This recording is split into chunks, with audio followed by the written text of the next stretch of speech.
Let's cross now to Greg Simons. He's a Russian affairs analyst and professor of armed conflicts and journalism at Daffodil International University. Welcome to Money Talks, Greg. Now, Russia's GDP is expected to contract this quarter for the first time since 2023. Have we reached a point where military spending is no longer enough to keep the rest of the economy afloat?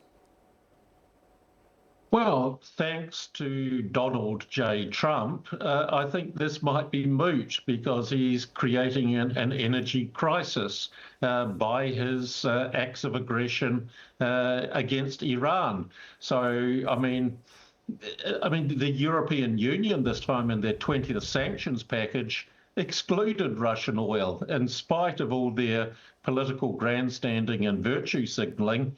They did not cut themselves off from this. So, I mean, it signals that fortunes are likely to change given what is happening in West Asia. Now, the Russian central bank has just cut interest rates to 14.5%. Do you see this as a meaningful shift to support growth? Well, yes. I mean, it's trying to stimulate growth, and this combined with what is happening in terms of geopolitics and geoeconomics globally, I mean, it's likely to cause it. And one can see that there is some consternation outside of Russia concerning the energy shortage as being one of those things that will certainly solve a lot of these fiscal problems for the Russian Federation. And Russia's bringing in almost $20 billion a month from oil alone. Is this extra cash helping offset economic challenges or going straight toward paying for its war with Ukraine? I think it's enabling both. It doesn't have to be either or when you're talking about this level of extra cash coming in on top of what is usually coming in.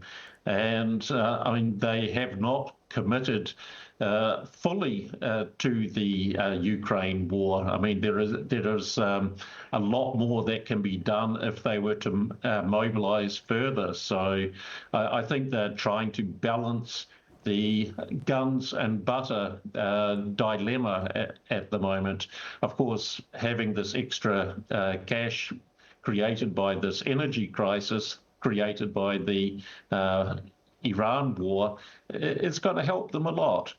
Right, and if commodity prices fall back once tensions in the Middle East ease, how exposed is Russia to that downside risk? Well, I think things are moving because the Ukraine war is not going to last forever. And I think while this extra cash is coming in, there might be an attempt to see an end to this war, because wars are debilitating and they create a certain instability. So there is an increasing public desire in Russia to see the war finished. So I think there might be a number of changes this year, especially as conditions on the battlefield facilitate a more significant move towards military operations aimed at finishing what has begun. We're also hearing about a deep freeze in investment. Which specific industries are most at risk here if this high interest environment persists? It's hard to say, but I mean, I think those things which are more considered luxury are going to be the first, because I mean, when we have economy like this, I mean, it's still got a demand for domestic goods, that's non-military goods and services. So, I mean, if we're looking in at least in the short term, while the war's going on, I see that it's going to be continuing to have this military industries are going to be the ones that will be suffering the least, at least while the armed conflict is ongoing. Although others, as you say, I mean, if there is a decrease in the price of oil, then these hard decisions are going to need to be made again. But I mean, also, we also see this is not only dependent on what Russia does and does not do, because Donald Trump is not exactly going according to US interests, let alone world interests, with this war of choice against Iran, which is creating a wider instability in terms of the global economy.